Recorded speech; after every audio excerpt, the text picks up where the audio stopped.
Gente, bom dia, um prazer estar com vocês. Uma rápida apresentação, eu sou Daniel, sou geógrafo de formação, mestre pelo programa PPGH USP, de Geografia Humana na Universidade de São Paulo, e atuo já há cerca de 15 anos com diagnósticos socioeconômicos, socioambientais, territoriais, muito relacionados a processos de licenciamento e etc. Mas mais recentemente, há cerca de 4 anos, eu estou como gerente de monitoramento e avaliação no IDS. O IDS é uma organização do terceiro setor que atua para o fortalecimento do investimento social privado no Brasil. Eu vou dividir minha fala com minha colega Sandra, portanto eu vou ser breve. A ideia é que eu fale um pouquinho do ponto de vista mais burocrático, inclusive operacional, do método que a gente tem adotado, de abordagem avaliativa, dos projetos sociais e ambientais patrocinados pelo programa Petrobras Socioambiental, e Sandra depois fala um pouquinho da experiência da companhia em relação a essas avaliações, usos e etc.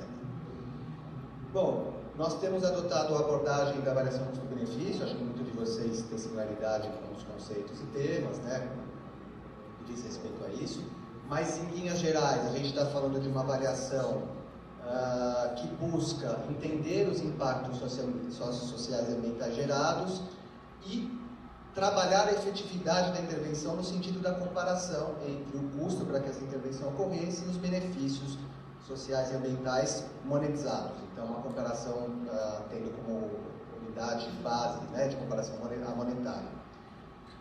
Algumas características fundamentais da condução das avaliações de custo-benefício que nós temos feito. A primeira delas, né, é uma avaliação que a gente está olhando para o resultado, o impacto, ou seja, para a efetividade desses projetos, os quais a Petrobras patrocina, e tem uma diversidade de temas e projetos. Uma avaliação não experimental, ou seja, a gente vai estar sempre olhando para o grupo tratado, né, aquele beneficiário direto da intervenção. Isso inclui, muitas vezes, na nossa análise, como é o tema da mesa, o público que a gente considera que é o próprio meio físico e biótico. Uma avaliação preditiva ou ex post. O que acontece aqui, vocês vão ver depois, é que a avaliação, em alguma medida, é sempre ex post, porque a gente está olhando para projetos que já ocorreram, uma intervenção já ocorrida, mas quando a gente fala do componente ambiental que a gente está olhando, a gente acaba fazendo uma avaliação olhando para o resultado /impacto, numa característica mais estimativa e preditiva, em função dos dados e indicadores que a gente tem à mão. Vou falar isso brevemente. E uma avaliação, portanto, que tem o componente da monetização, obviamente, que a gente está falando de uma avaliação de custo-benefício, né, que vai monetizar os benefícios sociais e ambientais identificados e mensurados. Aqui é só título de exemplo, e de maneira muito breve, um pouco do racional lógico desse processo que a gente conduz em relação a esse tipo de avaliação. Então, o que a gente tem aqui é o seguinte: primeiro a gente tem a incidência da mudança, e na incidência da mudança, eu estou falando da identificação, ou seja, da definição dos meus indicadores que eu vou trabalhar. Eu estou dando aqui um exemplo de uma linha, um eixo de mudança, que é justamente o eixo de mudança em relação ao meio físico e biótico. Eu estou pegando um exemplo, inclusive, de um projeto recentemente avaliado, que é o Mangues da Amazônia. É um projeto realizado pelo Instituto Piabiru. A gente faz um recorte temporal desse projeto, porque o projeto tem um certo ciclo de duração. A gente pega um período mais recente, em função da metodologia, porque a metodologia muda, o público muda, etc. E é um projeto que trabalha para a recuperação dos manguezais, etc., aqui no Salgado Paraense, né? Então pertinho de nós. O indicador usado aqui, a gente tem a incidência de mudança, então a definição do indicador é o indicador de resultado do projeto. Então a gente obtém esse indicador por meio de dados já do projeto e também de uma pesquisa qualitativa, de ouvir beneficiários e a própria equipe do projeto em relação dos indicadores que se tem. Tem duas fontes um pouco aqui, né, de coletar esse indicador, que é a recuperação de hectares. A gente subtrai, a gente define esse indicador, entende a intensidade com que ele acontece, portanto a incidência da mudança que a gente está chamando. Quando eu estou falando de aspectos sociais, por exemplo, é entender se no universo de 200 beneficiários que passaram por aquela intervenção, qual o percentual deles que realmente sentiu, né? Nesse caso aqui a gente definiu já, são 14 hectares recuperados, 35 monitorados conservados, por uma série de processos de cercamento, monitoramento, etc. Isso acontece dentro de uma RESEX. Aí a gente subtrai essa incidência da mudança de um contrafactual, que ou seja, é a ideia do que isso poderia acontecer mesmo sem a intervenção do projeto. Quais outros atores estão contribuindo para que essa mudança aconteça? Esse contrafactual, no caso dessa avaliação custo-benefício, a gente trabalha muito com dados secundários. Então, nesse caso, a gente definiu contrafactuais, inclusive percentuais diferentes, para o que são a recuperação de hectares e contrafactual para o que são as áreas monitoradas, cercadas e que se mantém uma manutenção de conservação. E, sobretudo, esse contrafactual advém de dados secundários a partir de um cálculo feito dos dados do INPE, de taxa de desmatamento nesse período temporal naquela região que o projeto atua. Sim? Tá.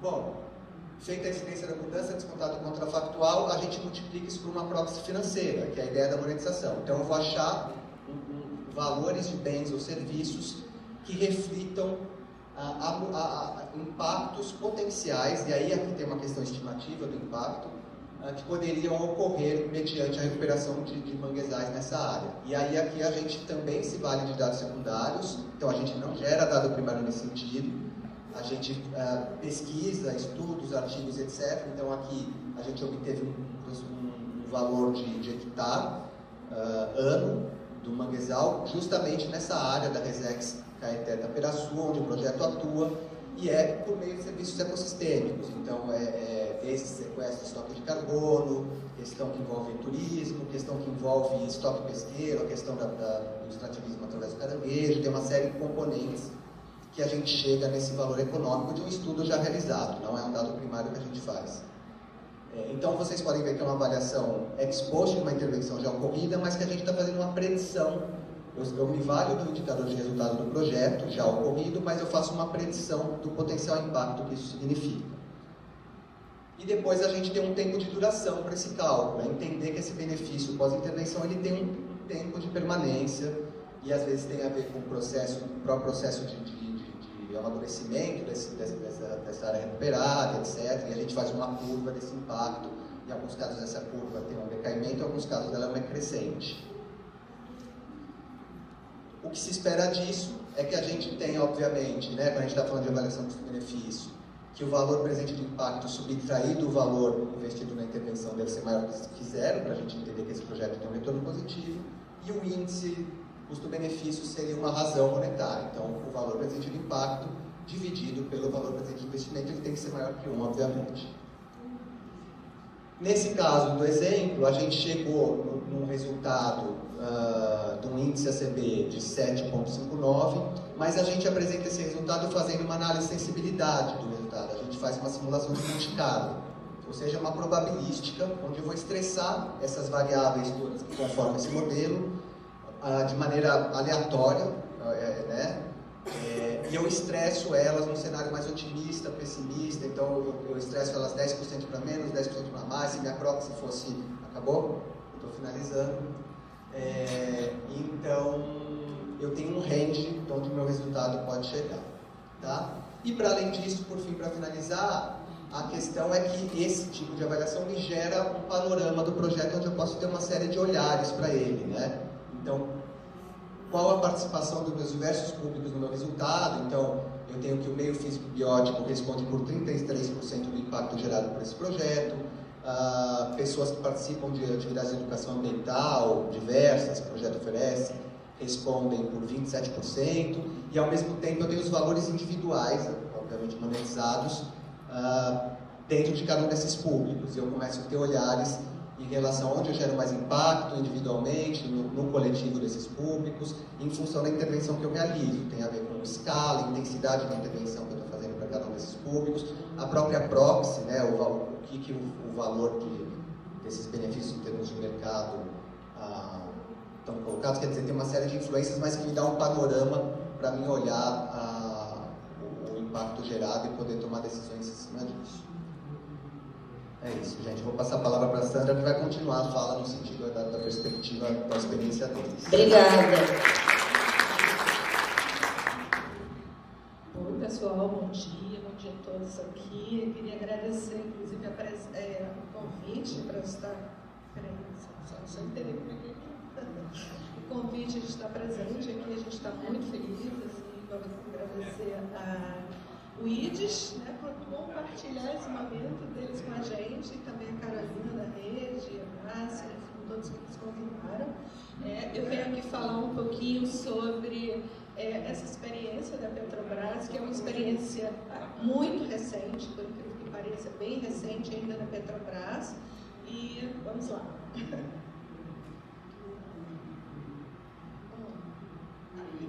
Antes de a gente começar, eu queria apresentar primeiro o que é o programa Petrobras socioambiental, que era um desafio muito grande a gente começar a fazer a avaliação com o tamanho dessa carteira, né, na Petrobras. O programa Petrobras socioambiental ele tem 10 anos aí de atuação, já foram investidos aí em torno de R$1 bilhão em projetos. Hoje as temáticas estão focadas em floresta, oceano, desenvolvimento econômico sustentável e educação, e aí são vários projetos em várias áreas, especificamente na área ambiental, né? São vários projetos em áreas de adaptação climática, desenvolvimento, restauração, proteção de espécies e assim, os projetos em geral eles são completos, eles não é somente a ação sobre ecossistemas, também envolve pessoas, educação ambiental e uma série de questões, né? Então aqui a gente mostra um pouquinho o que é, rápido para Então aqui só para ver o tamanho, né, que a gente tem esse desafio aqui de como, né, avaliar essa carteira. Em 2023 nós tínhamos 63 projetos sociais e 44 ambientais, que mais ou menos é essa média que a gente mantém, 40% são ambientais. E em relação aos desembolsos, né, para 2024 e 2028, esse número aí, 150 milhões, tá, gente, de reais, vai mais do que dobrar, né? Inclusive, acho que amanhã nós estaremos anunciando, né, o resultado da seleção pública, da última seleção pública. E outra coisa que eu queria falar, gente, assim, todos os nossos projetos desse programa, eles são contratados via edital, editais públicos, há vários editais, né? Ano passado nós tivemos um que ainda está em contratação e agora a gente também está fechando mais um e vamos ter mais no futuro, tá? E antes, também não falei, né? Eu trabalho na gerência de monitoramento e avaliação de projetos e soluções digitais aqui com o Alexandre. Nós que estamos aí em contato direto com o IDES. E como é que surgiu, né, esse processo na Petrobras? Né? Primeiro, por ser uma empresa, né, estatal, a gente teve realmente muita cobrança, né, de vários órgãos internos também, né, do próprio Conselho de Administração, para que a gente avaliasse 5 minutos, né, rapidinho, avaliasse os nossos projetos, né. O que nós tínhamos eram técnicas de monitoramento que a gente fazia, né, e a gente precisava buscar um método para avaliar os nossos projetos que levasse em consideração o tamanho da carteira, o tipo de projeto que a gente implementa, tudo isso. E aí foi feito um processo de licitação para um projeto piloto, né, e foi quando iniciamos aqui a nossa parceria com o IDES. Tá? O IDES e a metodologia SROI, em sua variante ACD, que ele acabou de apresentar aqui, tá? Que tornou-se, se consolidou aqui na empresa. E tem várias características que estavam dentro do que nós queríamos, né? Assim, um método que avaliasse, que conjugasse, né, métodos de avaliação quantitativas e qualitativas, que medisse o valor do retorno, né? Nós tínhamos que medir, de certa maneira, isso também era um pedido, né, para a gente, tivesse uma medida financeira envolvida também.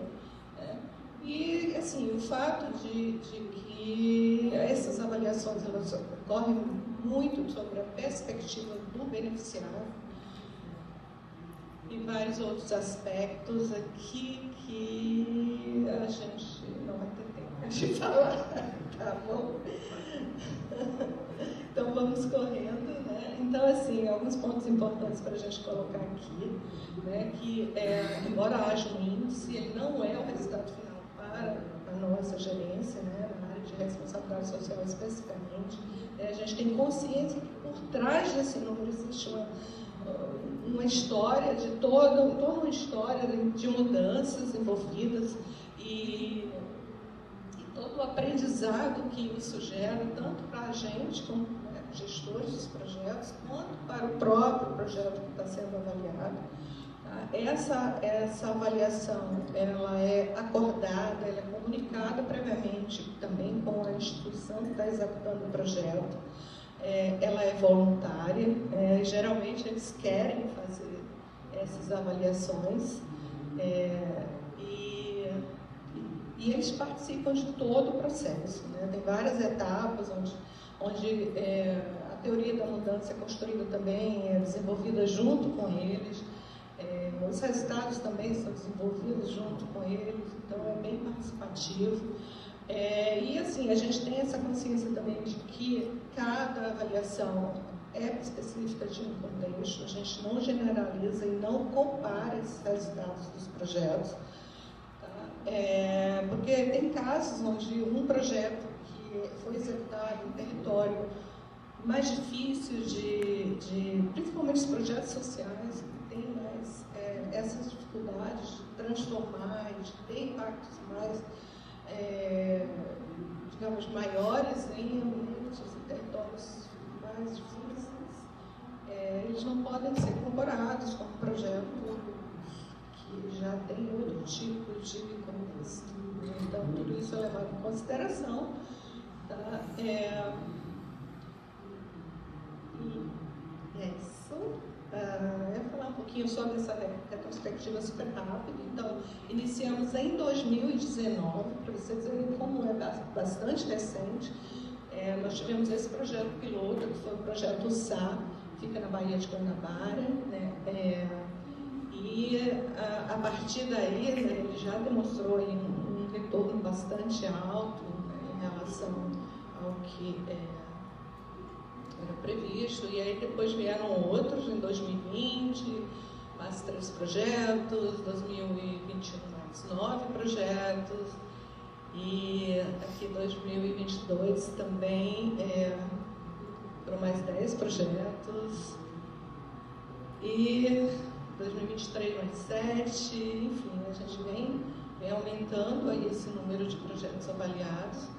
Hoje nós temos já 35 avaliações concluídas, um retorno médio aí de 4,8, que é bastante alto, a gente considera, né?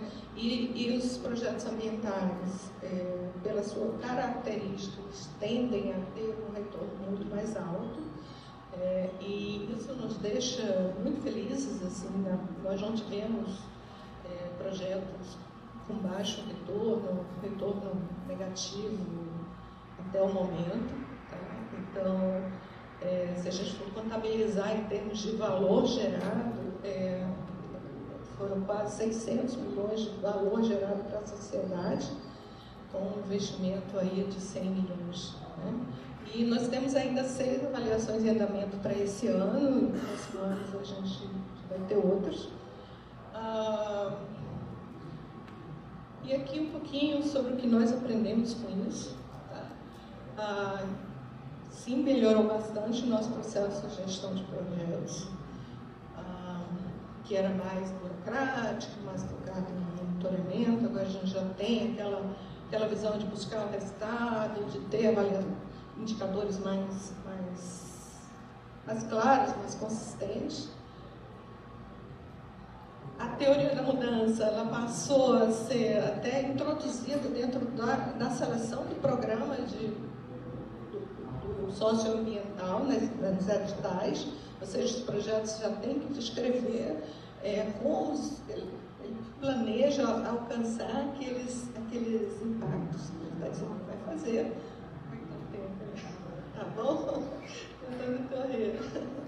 E aí eles já também estão produzindo e elaborando propostas muito mais claras, mais consistentes.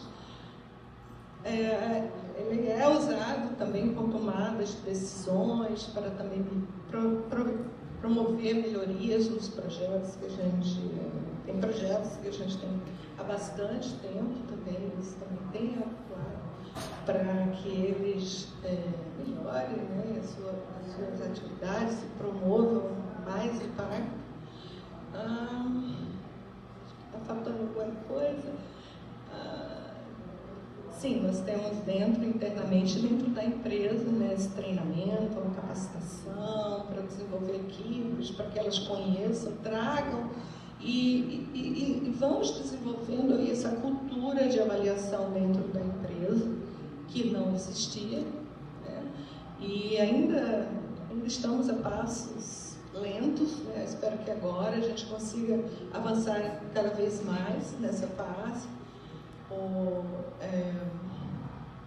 E esses conceitos todos também estão sendo internalizados, né? O que é tipo de indicadores, teoria da mudança, contrafactual, que são termos que não eram conhecidos dentro da empresa, por incrível que pareça. Tá? Então, queria aqui agradecer a todos vocês por essa oportunidade de a gente falar um pouquinho da empresa e, se quiserem mais informações também sobre os programas Petrobras Socioambiental, sobre os projetos ambientais e sociais que estão sendo executados, né, pelo terceiro setor, participante, parceiro da gente, olhem aí o caderno de direitos humanos, tem muita informação lá. E o relatório de sustentabilidade, que acaba de ser publicado, também tem muita informação lá. Tá? E como esses projetos interagem, se conectam com as metas de transição energética, também de combate às mudanças climáticas, tudo isso. Tá? Obrigada, e tem meu contato. Se quiserem,